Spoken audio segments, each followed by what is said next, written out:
श्री राम की जन्म कथा का वर्णन मुख्य रूप से वाल्मीकि रामायण और तुलसीदास रचित रामचरितमानस में मिलता है।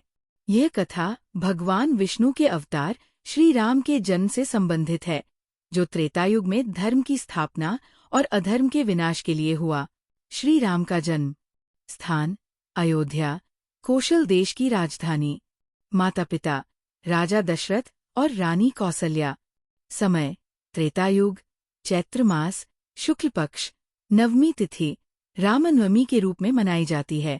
अयोध्या में राजा दशरथ का शासन। राजा दशरथ अयोध्या के इक्ष्वाकु वंश के प्रतापी राजा थे। उनकी 3 रानियां थीं, कौसल्या, कैक और सुमित्रा।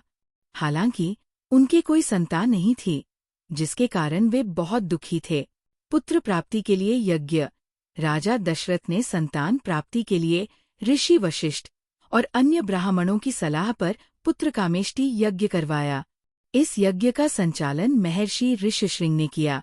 यज्ञ के अंत में अग्निदेव ने प्रकट होकर राजा दशरथ को एक दिव्य खीर, पायस का पात्र दिया और कहा कि इसे अपनी रानियों को खिलाएं। खीर का वितरण। राजा दशरथ ने खीर को अपनी 3 रानियों में बांटा। कौसल्या को आधा भाग, कैक को आधे का आधा यानी 1/4, सुमित्रा को शेष बचा हुआ भाग 1/4। इसके बाद सुमित्रा को फिर से कुछ खीर दी गई, जिससे उन्हें 2 भाग मिले। श्री राम का जन्म। यज्ञ के प्रभाव और खीर के सेवन से 3 रानियों ने गर्भ धारण किया।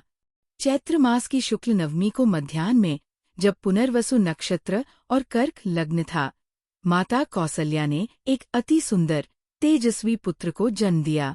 इस पुत्र का नाम राम रखा गया, जो भगवान विष्णु का अवतार थे। अन्य भाइयों का जन्म। कैक ने भरत को जन्म दिया।